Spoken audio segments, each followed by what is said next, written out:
Hezbollah's leader confirms the group's involvement in the war in Syria, angering the Syrian opposition. But just how important is Hezbollah's involvement, and what are the implications for an already volatile region? This is Inside Story.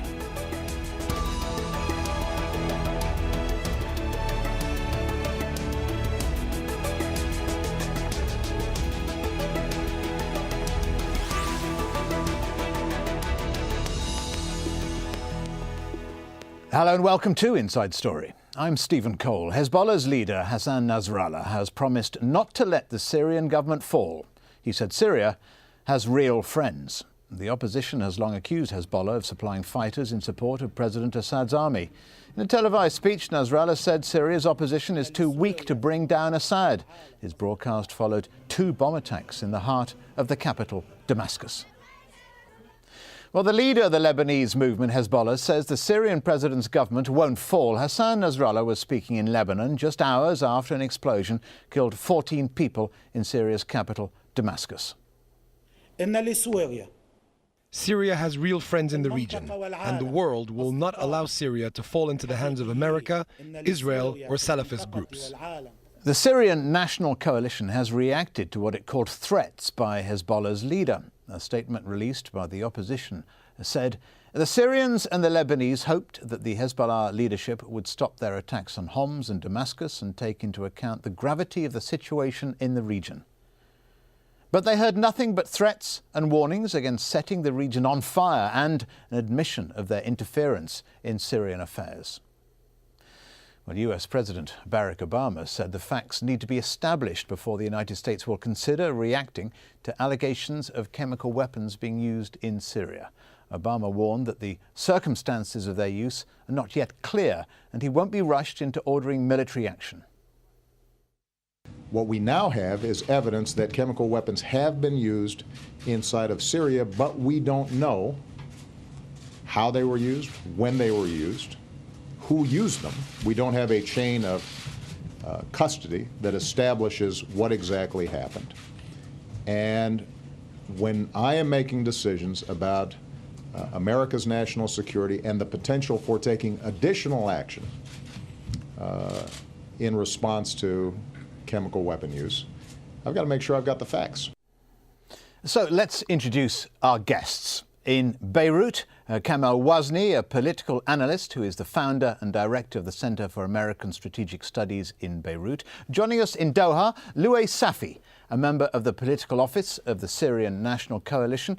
And in Tunis, Nicholas No, founder of MideastWire.com. Welcome to you all, gentlemen. And I want to begin with Kamal Wazni and ask you straight away, why is Hezbollah, through Nasrallah anyway, now openly declaring its support for President Assad, or at least tacitly anyway, saying Syria has friends?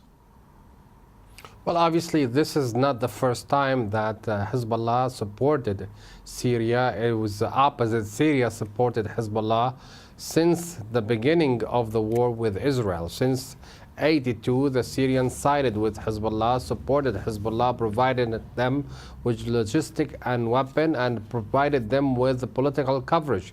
I think it's a strategic interest for Hezbollah to continue to side with the Syria, and I think Sayyid Hassan Nasrallah was very clearly, explicitly stating that fact yesterday, and he said we will stand with Syria to the end, and nobody can bring the Syria or the Sham or Damascus down. I think this is a commitment.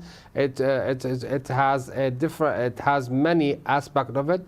Strategic regional power. Actually, they stand by each other, and this alliance extend itself to Syria, to Iran, to the whole what they call the resistance front against Israel. So I think that's the stance that Hezbollah, I think, took by the voice of Hassan Nasrallah, and I think will be the case. Okay, well, let's go for some analysis straight away. Nicholas No, there are, as you know, many descriptions of Hezbollah. President Obama has called it a terrorist force, for example.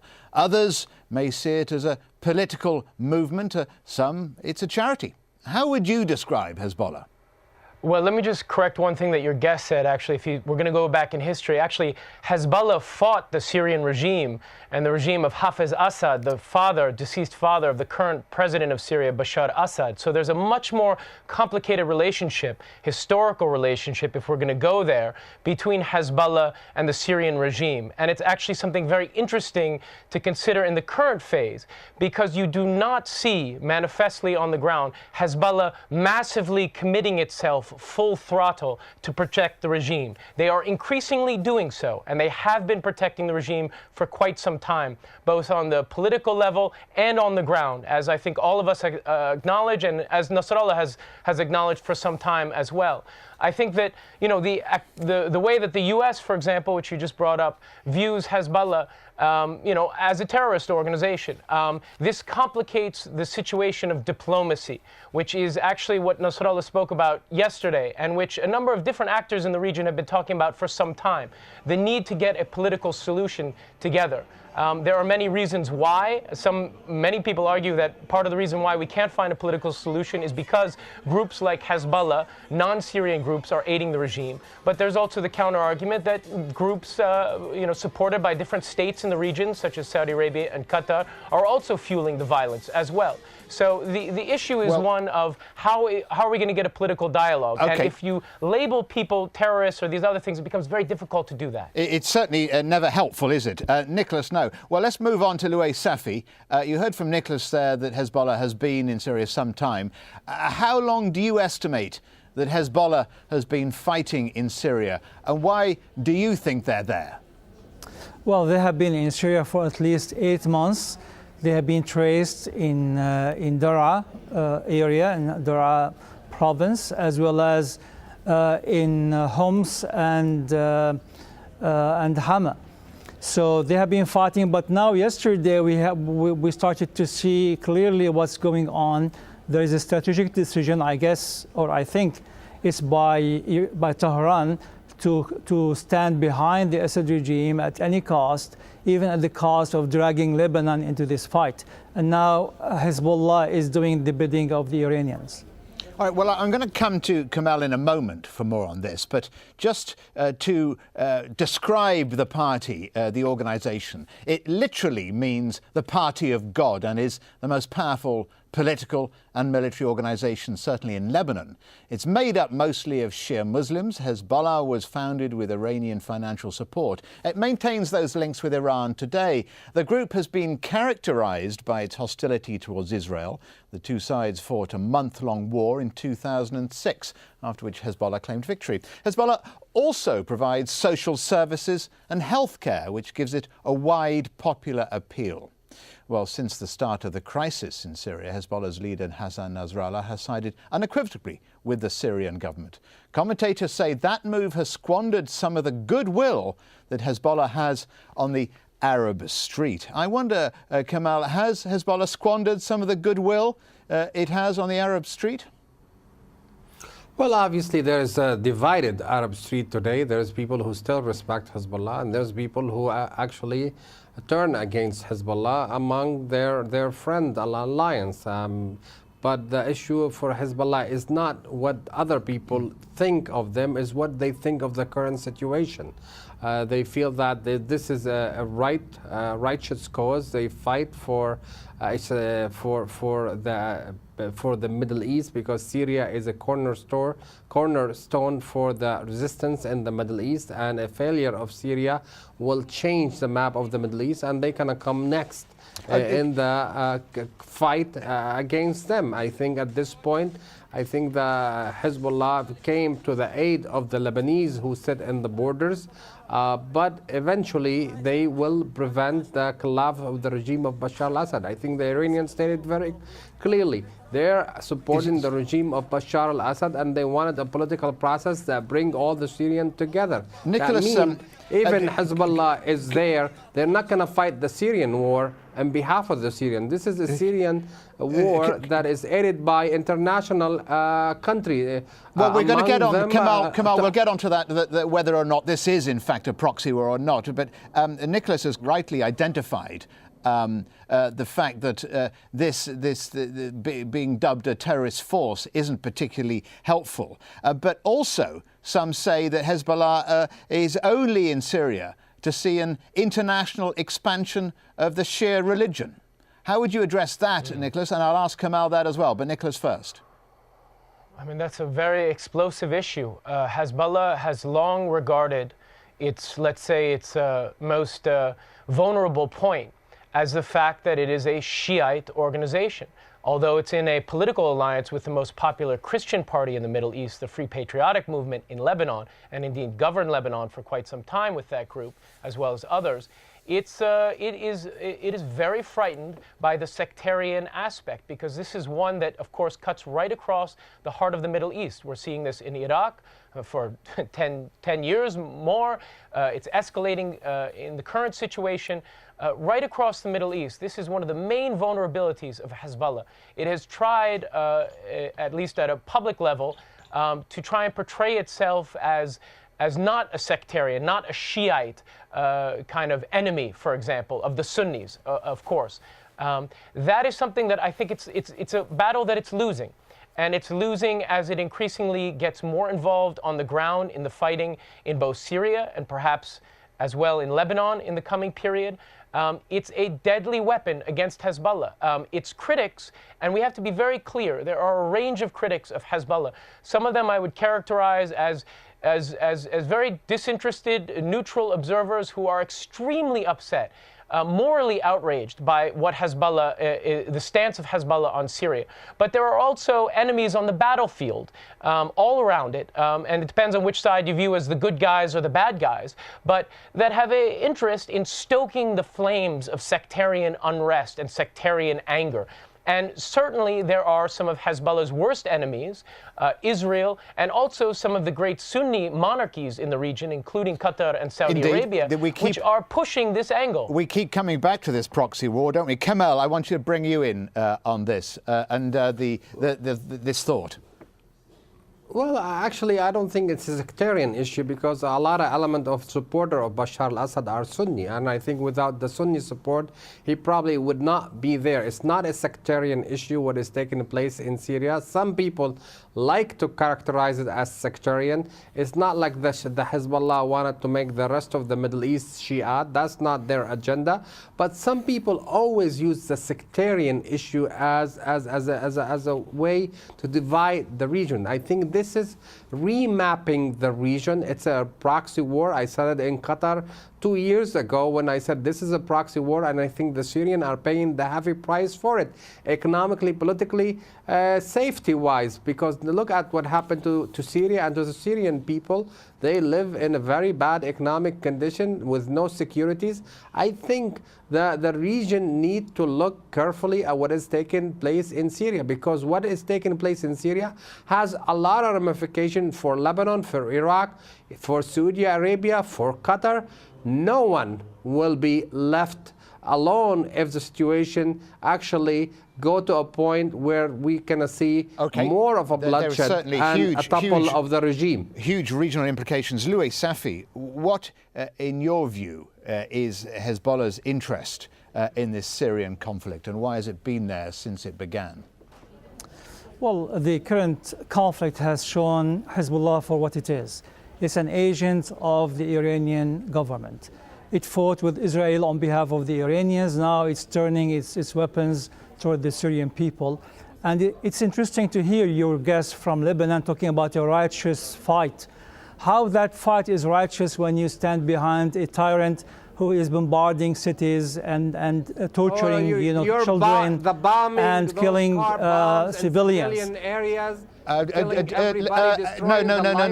Kamal, I want you to wait. I want you to wait for just a second, please, while Louis finishes his point. So clearly, Hezbollah is interested in advancing the Iranian agenda, and it's fighting with the dictator, the one who has refused the most reasonable demand for reform in Syria. And it's clearly now has shown itself to be a sectarian party. It can't claim to be an Arab or a national party interested to defend the people. this party is interested to advance the agenda of the Iranians. All right. And that's clear. Okay, Kemal, your reply to that. Well, obviously, we have to look at the situation in Syria. Is this Jabhat al-Nusra terrorist organization listed on the U.S. terrorist organization? Is that the front that the Syrians want to put out? Is that explosion that taken place in Syria? Is that what the Syrian Free Army want to put out? Every day they attacking innocent people. They cut heads. They cut hands. They rape women. Is this really what the Free Syrian Army wanted us to convince us? Is that what liberation mean and democracy mean and due process mean? Look what they did to the Lebanese on the borders. They located in the border between Lebanon and Syria. They came and attacked those innocent people, destroyed this home, and I think Hezbollah came to defend those innocent people and said Nasrallah. Okay, a lot of allegations there. I want to give Louay the chance to come back to that. Louay, you come in, and then I'm going to go. Then I'm going to go to Nicholas. Thank you. I mean, this is the business of the defenders of the regime, always trying to focus on the rogue elements within the opposition. The opposition has condemned all those car bombs that we believe that the regime is behind them. We have really, Jabhat al-Nusra is not part of the FSA. It's not part of the Free Syrian Army, and so this is a complete distortion of the truth. Now, let us ask who created this chaos in Syria that allowed certain rogue elements to come in. In fact, some of the rogue elements were created by the regime itself to create terror within the country, terrorize the country. And who is terrorizing the population? Who is throwing the chemical weapons on the people? Louay, I want to focus back on Hezbollah more than these sort of wider allegations. And go to Nicholas. Nicholas, we've heard, because this idea of a proxy war has come up a few times. We've heard a few times, even in this short conversation, about the history of Hezbollah, the long arm of Iran behind Hezbollah. Is that right? Are they there as a proxy army, a proxy force?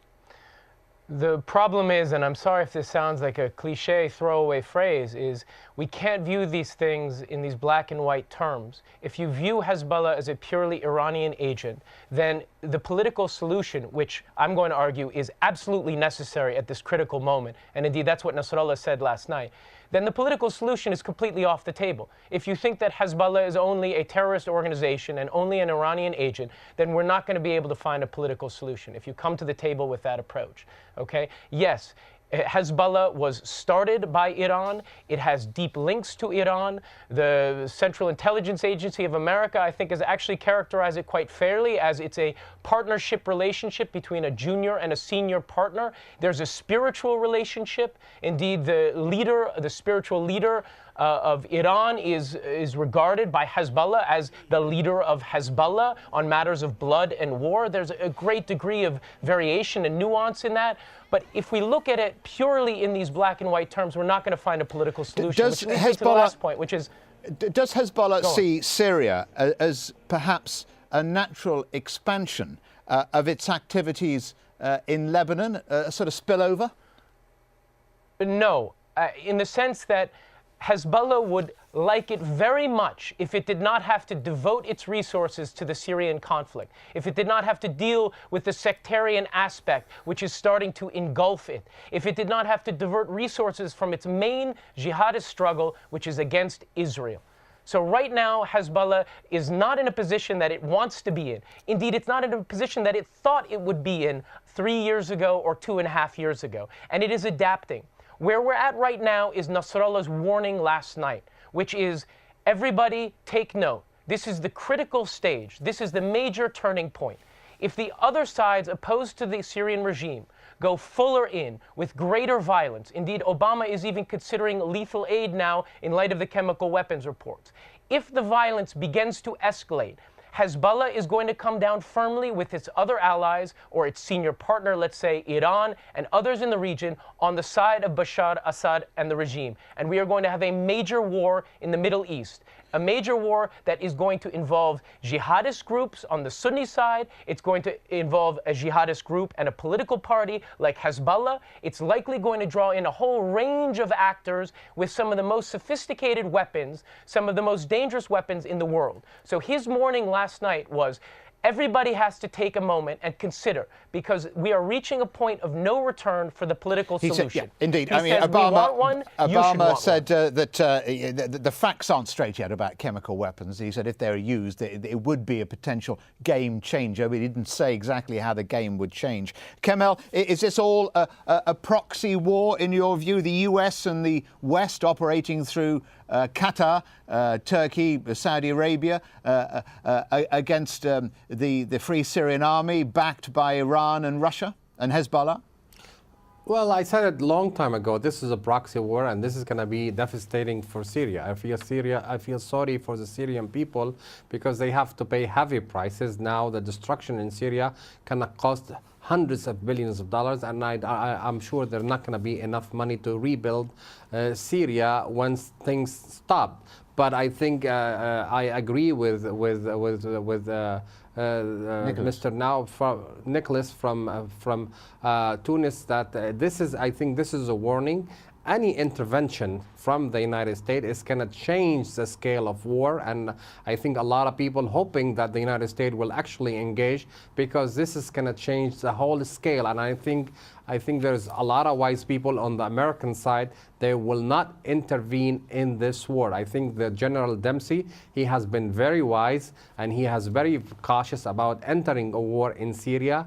And I think the Defense Minister Chuck Hagel, I think is a respectable man, that he's very cautious about entering any war on the side of anyone in Syria. I think there's other element in the Obama administration wanted this war, but I think if the American enter this war, this is gonna bring the whole Middle East and the region into a confrontation. It certainly would. That gonna bring the Israeli, the Iranian, and the Iraqi, warfare, and Qatar is not gonna be away from it, because I think a lot of people are building anger at Qatar.